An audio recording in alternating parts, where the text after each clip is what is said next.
नमस्कार, आप सभी के अपने चैनल जय गुरुदेव उत्तराखंड पर एक बार फिर से बहुत बहुत स्वागत है। कामना करते हैं कि आप और आपके परिजन सभी स्वस्थ होंगे। इसी कामना के साथ बढ़ते हैं आज के अद्भुत क्रमांक की ओर। आज के अद्भुत क्रमांक में आप सभी के लिए कुछ ऐसी अद्भुत तथ्य, कुछ ऐसी अद्भुत जानकारी लेकर आए हैं जिसके जीवन में प्रयोग करने से, जिसका जीवन में अनुसरण करने से आपके जीवन में नए नए बदलाव तो होंगे ही, साथ साथ में आध्यात्म में भी आपकी रुचि दिन प्रतिदिन बढ़ती जाएगी। तो आइए बिना समय व्यर्थ किए हुए बढ़ते हैं आज के अद्भुत क्रमांक की ओर। आज के इस अद्भुत क्रमांक में श्री महाराज जी के आशीर्वाद अनुसार आप सभी के लिए कुछ ऐसी सिद्ध चौपाइयों का ज्ञान लेकर आए हैं जिनको जीवन में यदि आप अनुसरण में लेकर आते हैं, जिनको जीवन में यदि आदत में लेकर आते हैं तो निश्चित तौर पर आपके व्यवहार में भी बदलाव होगा, जीवन में भी आपके बहुत बदलाव होगा।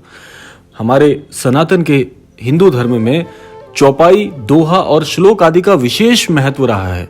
आप कई बार मंदिर जाते होंगे या घर पर ही पूजा करते होंगे तो कई बार आप या आपके घर में कई लोग कई चौपाई, दोहा और श्लोक का पाठ करते हैं।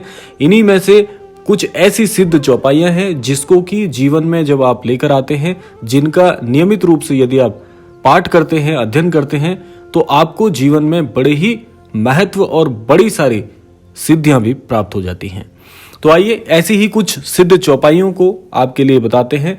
एक चौपाई आपने अवश्य ही सुनी होगी जो कि है मंगल भवन मंगलहारी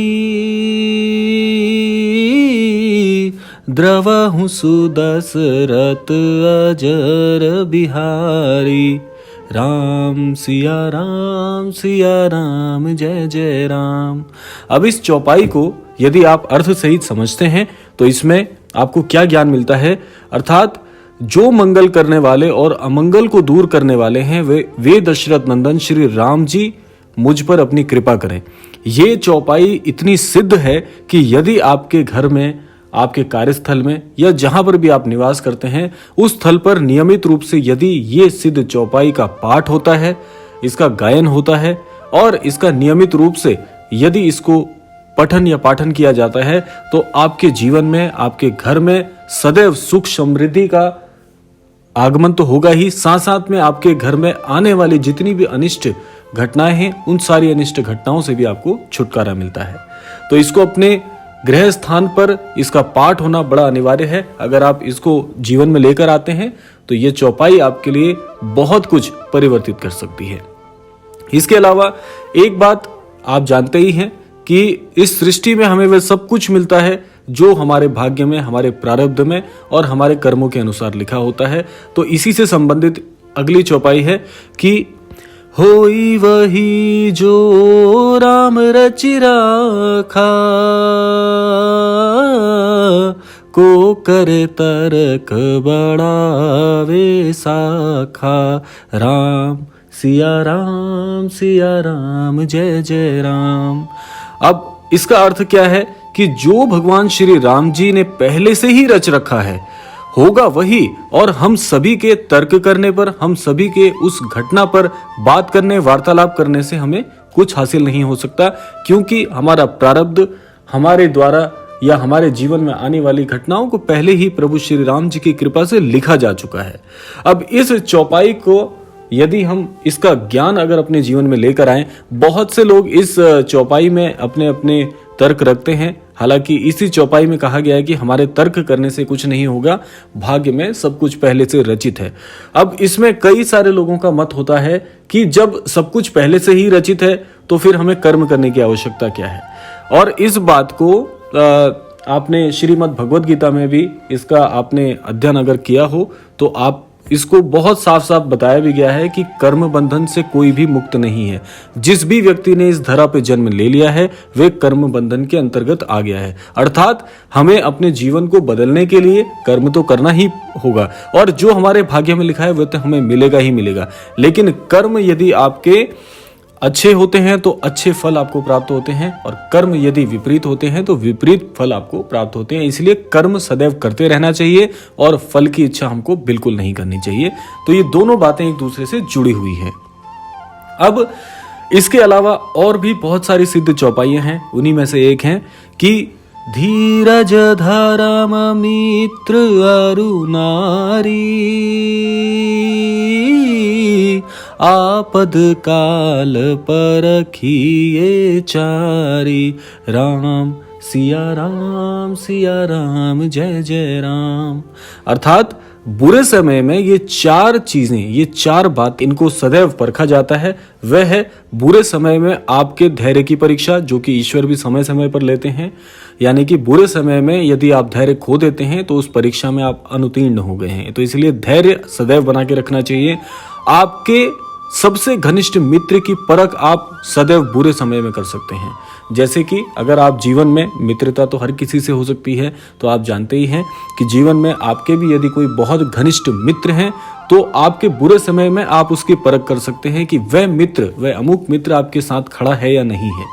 इसके अलावा आपकी धर्मपत्नी, आपके बुरे समय में आपकी धर्मपत्नी आपका साथ देगी या उस विपरीत परिस्थिति से आपको कैसे उभार सकती है, उसकी परीक्षा भी आप बुरे समय में कर सकते हैं। और सबसे बड़ी बात है आपके धर्म की परीक्षा। बुरे समय में जो व्यक्ति अपने धर्म पर अडिग रहता है, जो अपने धर्म को बुरे समय में भी उतनी ही घनिष्ठता के साथ, उतनी ही कठोरता के साथ मानते हैं, ऐसे धार्मिक पुरुष सदैव ईश्वर की कृपा के पात्र बनते हैं। तो इसीलिए ये चार चीजों की बुरे समय में परख होती है ईश्वर के द्वारा भी, और आपको भी इन चार बातों का सदैव बुरे समय में विशेष तौर पर ध्यान रखना चाहिए। इसके अलावा एक और सिद्ध जो चौपाई है वे आपको और बताते हैं कि जेहि के जेहि पर सत्य सनेहु, सो तेहि मिले ना कछु संदेहु। राम सिया राम जय जय राम। अर्थात सत्य को कोई छिपा नहीं सकता, सत्य का सूर्योदय जरूर होता है। जीवन में जो व्यक्ति सत्य और निष्ठा के साथ चलते हैं, मुख्यतः जो व्यक्ति सत्यवान होते हैं, सदैव जीवन में सत्य बोलना जानते हैं, ऐसे व्यक्ति कभी भी जीवन में असफल नहीं हो सकते। जिस घर में सदैव यह शिक्षा दी जाती है कि सदैव सत्य बोलें, कभी झूठ का सहारा न लें, जिस घर में ये चौपाई और इसके मान को पूर्ण रूप से रखा जाता है, ऐसे घर में कभी भी बुरे घटनाएं, कलेश इत्यादि प्रकार के जो नकारात्मक अनुभव हैं वो कभी नहीं होते। और एक बात आपको याद भी रखनी चाहिए कि सत्य बहुत साफ होता है, बहुत स्वच्छ होता है, और जीवन में यदि आप झूठ के सहारे आगे बढ़ रहे हैं, एक ना एक दिन उस सत्य का उदय होगा तो आपके जीवन का पूरा जो आपने मान अब तक अपमानित किया हुआ था, उस मान का उदय भी उस सत्य के साथ होने तक हो जाएगा। तो ये बात आपको याद रखनी चाहिए। और इस क्रमांक की अंतिम और सबसे महत्वपूर्ण चौपाई जो है कि जाकी रही भावना जैसी, प्रभु मूरति तिन देखी तैसी।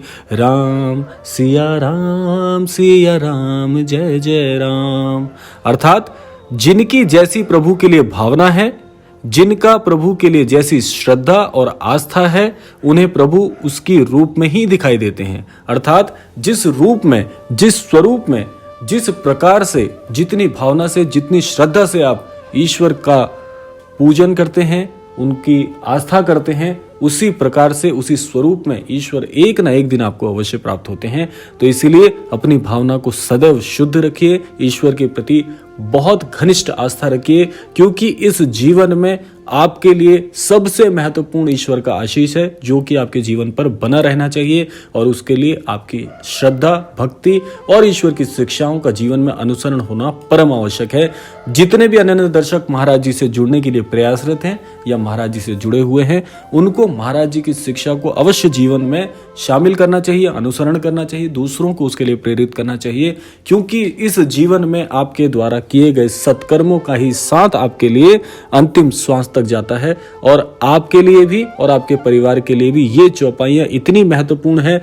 यदि आपके घर में इन सिद्ध चौपाइयों का पाठ निरंतर होता है, इनके द्वारा पूजन होता है, प्रभु श्री राम जी की आप आस्था करते हैं, महाराज जी की आस्था करते हैं, तो निश्चित तौर पर आपके घर में किसी का भी कोई बाल बांका नहीं हो सकता। आपके घर में सदैव सुख समृद्धि वैसे ही बनी रहेगी निरंतर। जिस प्रकार से महाराज जी कहते हैं कि जीवन में कभी भी स्वयं को गरीब मत समझिए, आप इतने सामर्थ्यवान हैं कि आप दूसरों की सहायता बहुत आसानी से कर सकते हैं। तो यह था आज का अद्भुत क्रमांक। आशा करते हैं आज के क्रमांक से अवश्य ही कुछ महत्वपूर्ण जीवन में आप शामिल कर पाए होंगे। इसी कामना के साथ विदा लेते हैं, लेकिन विदा लेने से पूर्व समय है प्रार्थना का। आज के इस क्रमांक से मैं यही प्रार्थना करना चाहूंगा महाराज जी से कि सभी को सद्बुद्धि दें, सन्मति दें, सभी को आस्थावान बनाएं, इस संपूर्ण विश्व का कल्याण हो। इसी कामना के साथ विदा लेते हैं, मिलते हैं अगले क्रमांक में। तब तक के लिए जय श्री राम, जय गुरुदेव, जय उत्तराखंड।